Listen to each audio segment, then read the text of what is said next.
What up, y'all? It's your boy, Mr. Downtown Melo, and you're listening to the Entertainment Report on iHeartRadio, live from Dubai for Monday, September 10th, 2018, delivering some major stories and trends going on in the world of entertainment and beyond. You can follow the show on Facebook, Twitter, or Instagram. Facebook.com/The Entertainment Report with Ray Melo, that's RAYMELO, on Twitter at The Enter Report, or on Instagram at The Entertainment Report. You can listen to the show anytime you want on iHeartRadio. Just go to iHeart.com or your iHeart phone app, search for The Entertainment Report, and it'll take you to the page. Everyone had a fantastic weekend. Filming began in Atlanta this week on Just Mercy, a legal drama starring Michael B. Jordan, Jamie Foxx, and Brie Larson, Warner Bros. Said Thursday.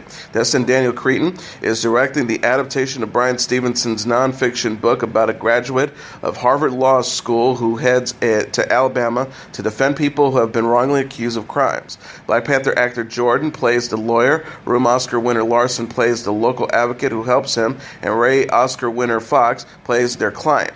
The synopsis reads from the studio: one of his first and most incendiary cases is that of Walter McMillan, who in 1987 was sentenced to die for the notorious murder of an 18-year-old girl, despite a preponderance of evidence proving his innocence and the fact that the only testimony against him came from a criminal with the motive to lie. In the years that followed, Bryan became embroiled in a labyrinth of legal and political maneuverings and overt and unabashed racism as he fights for Walter and others like him with the odds and the system stacked against him. The movie's ensemble will also feature O'Shea Jackson Jr., Rob Morgan, and Tim Blake Nelson. Just Mercy reunites Larson and Cretton, who previously collaborated on The Glass Castle and Short Term 12. Cretton co-wrote the screenplay for Just Mercy with Andrew Lanham. Warner Media announced Wednesday that it is adopting a company-wide inclusion rider to ensure gender and racial diversity on its film and television projects. Just Mercy is the first for which the policy will be implemented. Publicist Marvin Levy, composer Lalo Schifrin, and actress Cicely Tyson are to receive the honorary Oscars at the 10th Annual Governor's Award ceremony on November 18th. The Academy of Motion Pictures Arts and Science President John Bailey said in a statement, choosing the honorees for its awards each year is the happiest of all the Board of Governors' work.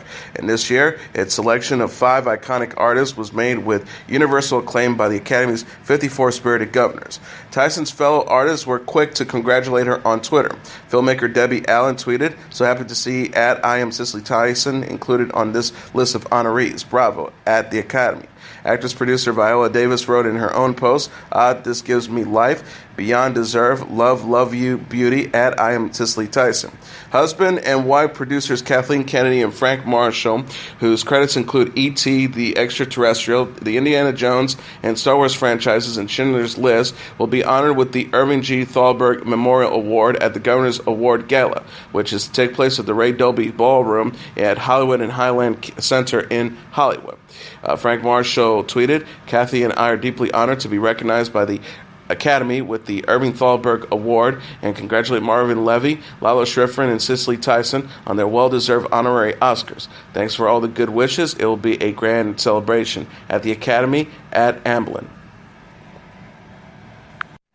Chloe Grace Moretz took to the red carpet Thursday to promote her new film. The 21-year-old American actress attended the Toronto International Film Festival premiere of her movie Greta at the Reiser Theatre in Toronto, Canada. Moretz were all smiles in a long pink velvet dress with sheer black sleeves and neckline. The star had shared photos and videos on Instagram stories as she prepared for the event. She captioned on one post, "Getting ready for the #Greta premiere." She later shared a close-up selfie as she made her way to the premiere. Greta is directed by Neil Jordan and co-stars Maika Monroe and Isabel Huppert. The movie follows a restaurant hostess, played by Moretz, who befriends an older woman, Huppert, with disturbing motives. Jordan said, according to EW, "What attracts me to the movie was it wasn't about vampires and it wasn't about demons and monsters. It was actually about somebody who is deeply insane and psychopathic." Huppert added of her character, "There's nothing to redeem her, actually, and it's precisely what I like about her. There's nothing to justify this monstrosity in her." Alfonso Cuarón's Roma won the Golden Lion Award for Best Picture at the Venice Film Festival this weekend. Yorgos Lanthimos is the favorite, earned the Silver Lion Grand Jury Prize on Saturday, and its star Olivia Colman was declared Best Actress. Jacques Alderdahl was deemed Best Director for helming the sister's brother, and the Best Actor honor went to Willem Dafoe for At Eternity's Gate. Joel Coen and Ethan Coen won for the Best Screenplay Award for penning The Ballad of Buster Scruggs. The Nightingale won the Special Jury Prize, and its standout cast member, Bayaki Kanambar, was named Best Younger Actor or Actress.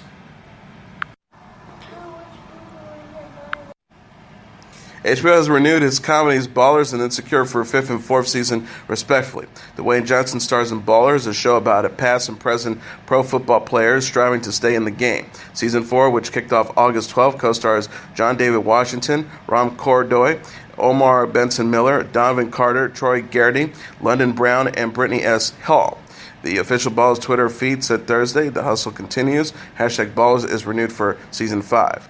Starring Issa Rae, Yvonne Urori, Lisa Joyce, Natasha Rothwell, Amanda Seales, and Yelan Noel, Insecure is about two best friends dealing with work and relationship issues. Season 3 also began on August 12th. Issa Rae tweeted, Hashtag Insecure HBO has been renewed for Season 4. Thank you to everyone who's been watching and supporting.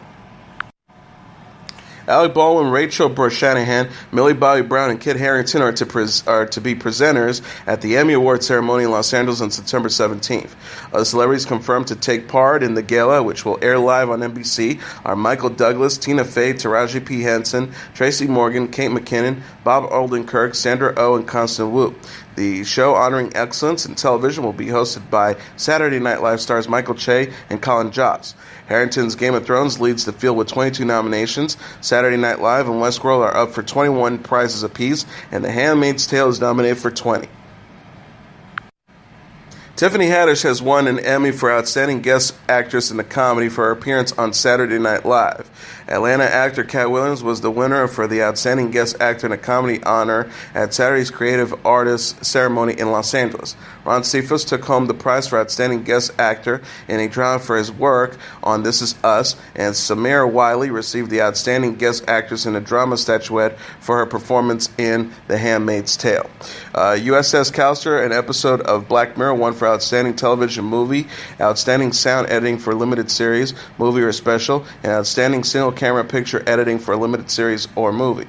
Game of Thrones was also a big winner, earning the accolades for Outstanding Music Composition for a Series, Original Dramatic Score, Outstanding Stunt Coordination for a Drama, Limited Series or Movie, Outstanding Fantasy Sci-Fi Costumes, Outstanding Production Design for a Narrative Period or Fantasy Program, Outstanding Sound Mixing for a Comedy or Drama, Outstanding Prosthetics Makeup for a Series, Limited Series, Movie, or Special Effects, and Outstanding Special Effects Visual Effects. The Assassination of Gianni Versace, American Crime Story, scored the Emmy for Outstanding Casting for a Limited Series, Movie or Special, Outstanding Makeup for a Limited Series or Movie, Non-Prosthetic, Outstanding Hairstyling for a Limited Series or Movie, and Outstanding Contemporary Costume. Westworld was honored with Outstanding Creative Achievement in Interactive Media within a Scripted Program, Outstanding Makeup for a Single Camera Series, Non-Prosthetic, and Outstanding Hairstyling for a Single Camera Series. More Emmys will be handed out during a second Creative Arts Gala on Sunday. An edited program showing the presentations of the awards during the two events is to air on FXX on September 15th. A new teaser for the upcoming season of Doctor Who shows Jodie Whittaker as a titular time traveler standing below a glass ceiling which shatters all around her. The 13th Doctor and the first female incarnation of the character says, "Whoops." The words, "It's about time," then scrolls across the screen. The show is to kick off its next season on the BBC October 7th. Whittaker, who is best known for her work on the TV drama Broadchurch, was announced in July 2017 as the replacement for Peter Capaldi, who left the role after 3 seasons. Longtime Project Runway stars Heidi Klum and Tim Gunn are leaving the show for a new Amazon series. The Halle report confirmed the 45-year-old model and 65-year-old fashion consultant will not return when Project Runway returns to Bravo for its 17th season. Klum and Gunn will instead develop and produce and star in a new fashion reality show for Amazon Prime Video. Details are being kept under wraps, although Deadline says the series aims to, quote, make fashion accessible to a wide audience. Klum says, after 16 seasons, I'm saying Alpha Wishinshan to Project Runaway, a show that I was honored to host and help create. I'm incredibly proud of the show, and it will always have a special place in my heart. Gunn added, I'm grateful to Project Runway for putting me on a path I've never in my wildest dreams thought my career would take me. I'm so proud to have been a part of the groundbreaking process that showcased talented young designers as never before. Project Runaway aired for 5 seasons on Bravo before moving to Lifetime from season 6 to 16. Bravo reacquired the show this year after Lifetime's deal with the Weinstein Company fell apart in the wake of Harvey Weinstein's sexual abuse. Klum and Gunn have yet to address their exit on social media. The pair appeared in a photo together during an outing in Los Angeles last week. Gunn wrote on Twitter, "Look who I'm with in LA, the fabulous at Heidi Klum. Love." High School Musical fans will meet all new characters in the forthcoming TV series. Disney shared a title and character details for the show Thursday, according to Entertainment Tonight. The new TV series will be titled High School Musical: The Musical. The show will follow a group of students at East High School as they stage a performance of High School Musical. Characters include Ricky, a snarkly sweetheart who plans to win back his girlfriend Nene by auditioning to star with her in the new musical. Nene's new love interest, ambitious entrepreneur EJ, and his brashy, gutsy cousin Ashley are also trying out. Other roles include Ricky's lifelong wingman Big Red, ambitious understudy Gina, Beyonce-loving choreographer Vikram, and high-energy new drama teacher Miss Jen. Disney has reportedly begun casting for the show. High School Musical: The Musical is inspired by Disney Channel's popular High School Musical movies, which starred Zac Efron, Vanessa Hudgens, Lucas Grabham, Corbin Bleu, and Ashley Tisdale. Tim Fertelil and Oliver Goldstick are executive producing the series. The Halle reporter said that the new TV show will be shot as a docu-style series. Each episode will feature a new version of a High School Musical song and an original song. High School Musical: The Musical will air on Disney's subscribe service. The unnamed service is expected to launch in 2019. Billy Eichner announced Wednesday on Twitter his Emmy-nominated reality comedy series Billy on the Street will return for a 6th season. The comedian says, "I have some news. Billy is on the Street is coming back with special guests Emma Stone, Tiffany Haddish, Lin-Manuel Miranda, Kate McKinnon, and more. Let's go, lesbians, let's go," mentioning that the all-star cast that will accompany him on the show, which involves Eichner interviewing random people on the streets of New York City. Season will differ from previous episodes, however, as Billy on the Street will no longer be broadcast on True TV and will instead have new short-form episodes that will premiere on FunnyOrDie.com, YouTube, and Eichner's social media platforms. Funny or Die is producing the new episodes alongside Lyft Entertainment. Eichner said in a statement, "I'm back to heal the country and the world. After 5 seasons of the TV series, I knew I wanted to set the show aside in order to create some time in my schedule to pursue other projects." He also continued, "Now that those are taking shape, I'm truly thrilled we found a way to bring Billy on the Street back that makes so much sense for this particular show. As we all know, this is a really divisive, anxiety-ridden time, and I hope these new segments featuring the most stunning roster of guests we've ever had give people a small burst of joy in their timelines while allowing me to comment on culture and the world at large in the unique way this show allows me to. A premiere date for the new season has not been announced yet." Freeform has announced it's ordered a pilot for a reboot of the 1990s family drama Party of Five from Sony Pictures Television. Starring Scott Wolf, Neve Campbell, Jennifer Love Hewitt, and Matthew Fox, the original show follows the Salinger siblings as they fought to stick together after their parents were killed in a car crash. It ran from 1994 to 2000. The new version is about the Buendia's children who are left to look after each other when their mother and father are deported to Mexico. No casting has been announced yet. Party of Five creators Christopher Kaiser and Amy Libman wrote the pilot for the reboot with Mikel Zebedee. Rodrigo Garcia is to direct, and Kaiser, Libman, and Garcia are executive producing the project. Libman and Kaiser said in a joint statement Thursday, 25 years ago, we imagined a story about 5 kids navigating the world after the untimely death of their parents. Today, stories of families being separated, children having to raise themselves in the wake of their parents' deportations, don't require any imagination. They are everywhere. This new iteration of Party of Five isn't a retreat to the original. It's a whole new look at kids trying to parent each other in the wake of circumstances beyond their control, yet learning of similar lessons that family persists no matter how great the obstacles are. Beloved television actor Bill Daly has died in New Mexico at the age of 91, his son J. Patrick Daly says. The younger Daly confirmed to Variety Friday the September 4th death of his dad, who is best known for his supporting roles on the sitcom Alf, I Dream of Jeannie, and The Bob Newhart Show. Daly said of his father, who was an Iowa native and Korean War veteran, he loved every sunset, he loved every meal, he just decided to be happy about everything. A post on Bill Daly's official Facebook page offered a few more details about the actor's later years. Daly's spokesperson, Patterson Lindquist, wrote in the post, Bill had retired from all public life only a few years ago. He recently moved from Albuquerque, New Mexico, his home for 30 years, to Santa Fe, New Mexico, to live with his son, Patrick, and family. The message continues, Bill was best known for two most iconic roles. Major Roger Healy on I Dream of Jeannie, the girl-crazy best friend to Major Nelson, and the perpetually jet-lagged Howard Borden on the Bob Newhart Show. Bill's philosophy in life was that happiness was a decision you make. That was how he lived. Bill enjoyed every bit of his life to the fullest. There will not be a memorial service or funeral for family and friends and fans. Instead, Bill's final wish is to throw a party, remember the good times, and be happy. Newhart and Daly knew each other for decades and worked together as pinsters at a bowling alley before getting their big breaks as comedians. Newhart released a statement about his friend's death to the Halle Reporter Friday night. Newhart said of collaborating with Daly on his TV series, I called him our bullpen man. Whenever we were having trouble with the script on the show, we'd have Bill make an appearance. In recent years, we had hoped to have Bill be a part of the Bob Newhart Show's tributes at the TV Academy, but by then, he was no longer traveling. He was one of the most positive people I ever knew and will dearly miss him. Daly's other film credits include, television credits includes Bewitched, The Farmer's Daughter, and The Mary Tyler Moore Show. Rapper Mac Miller, who died Friday at the age of 26, is being mourned online by those who admire him.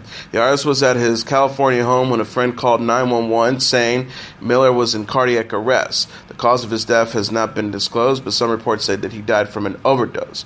He and singer Ariana Grande ended their 2-year romance in May, in part, she said, because Miller had substance abuse problems. Grande has since gotten engaged to comedian Pete Davidson. His family confirmed in a statement the news of his death.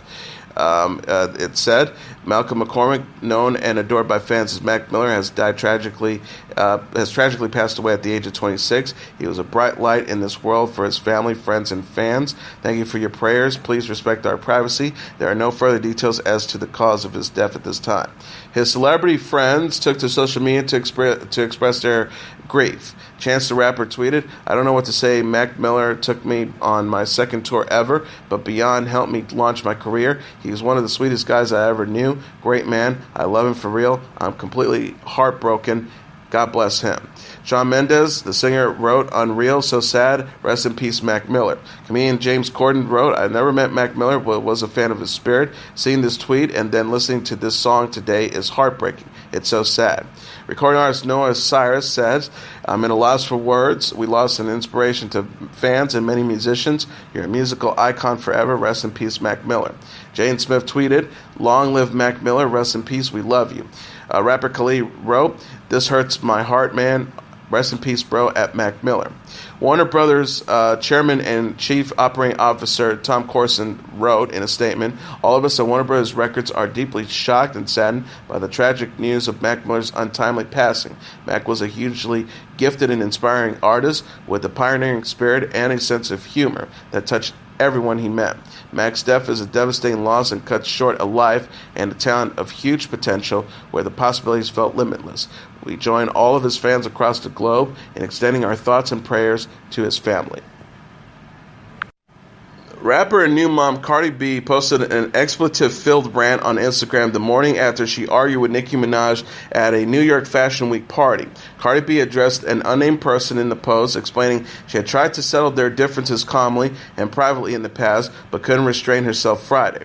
Cardi B wrote, When you mention my child, when you choose to like comments about me as a mother, make comments about my ability to take care of my daughter is when all bets are fucking off. I've worked too hard to come too far to let anyone fuck with my success. People.com says Cardi B was seen wearing a torn dress and lounged at the 35-year-old Minaj, who had her back against a wall and was surrounded by security guards at the Harper's Bazaar Icons party. Witnesses says Cardi B at some point threw her shoe at Minaj. Cardi B was barefoot and had a welt on her head when she was escorted out of the event. It was unclear how she sustained the injury. Minaj posted photos on Instagram of herself looking glamorous at the event, but she did not say anything about the altercation. Both women have albums on the Billboard 200 albums charts this week. Minaj's Queen at number 5 and Cardi B's Invasion of Privacy at number 10. Cardi B gave birth on July 10th to her first child with husband Migos rapper Offset. The couple named their daughter Culture Kiara Cephas.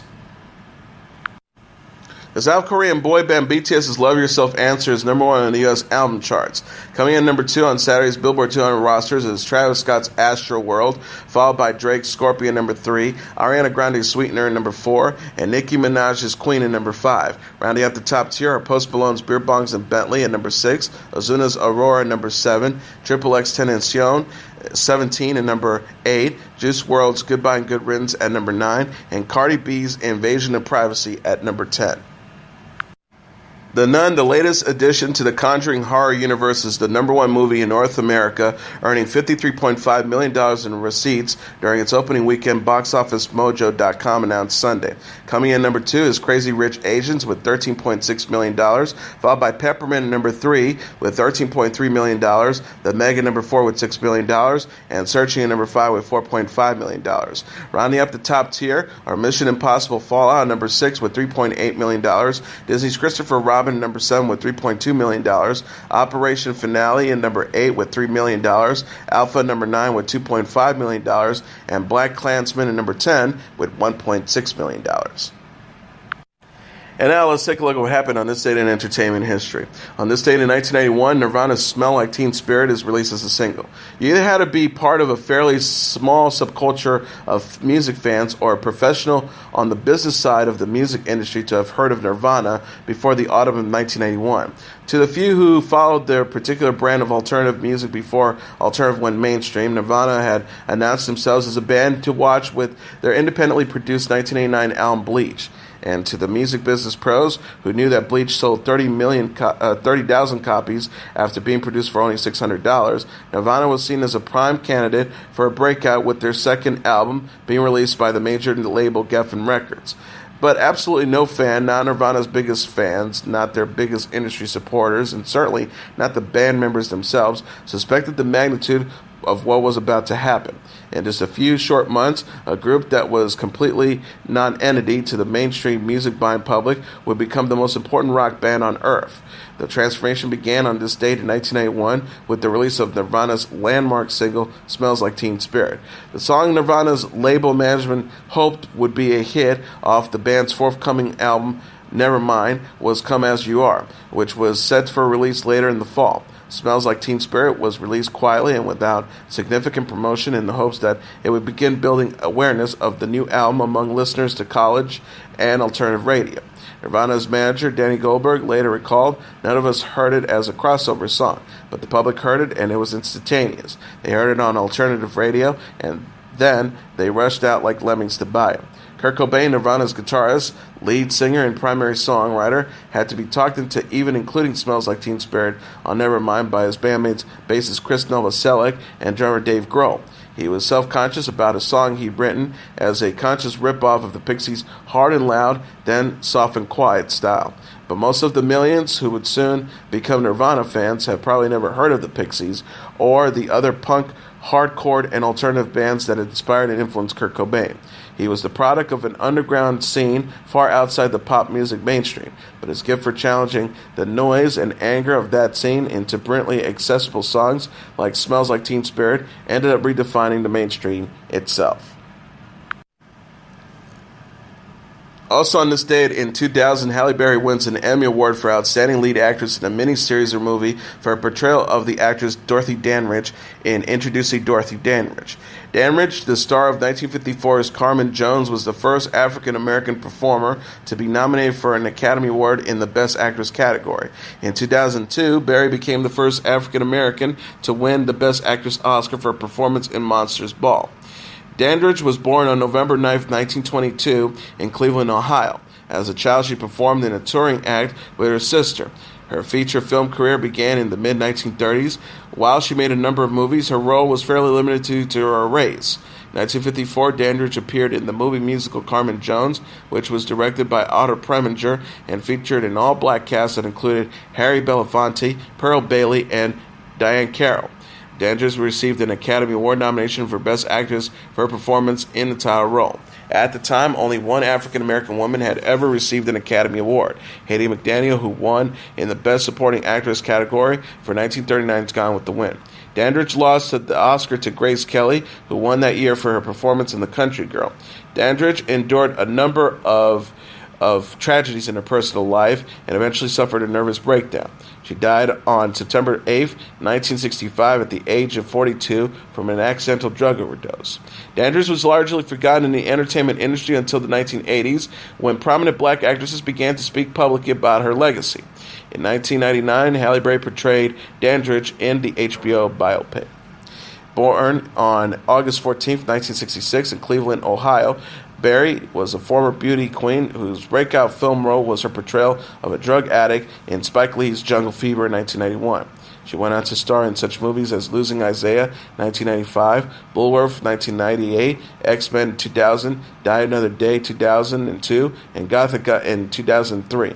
Berry received the Best Actress Oscar for a role as the wife of an executed murderer in Monsters Ball in 2001, co-starring Billy Bob Thornton. She remains the only African-American at the time. She remained the only African-American actress to win the Academy Award until Viola Davis in 2017. And that is your entertainment report for Monday, September 10th, 2018. I'm your host, Mr. Downtown Ray Melo. I'll be back tomorrow to deliver some major stories and trends going on in the world of entertainment and beyond. You can follow the show on Facebook, Twitter, or Instagram. Facebook.com/The Entertainment Report with Ray Melo. That's RAYMELO. On Twitter at The Enter Report, or on Instagram at The Entertainment Report. You can listen to this episode or any previous episodes of The Entertainment Report anytime you want on iHeartRadio. Just go to iHeart.com or your iHeart phone app, search for The Entertainment Report, and it'll take you to the page. Good night, and God bless you all.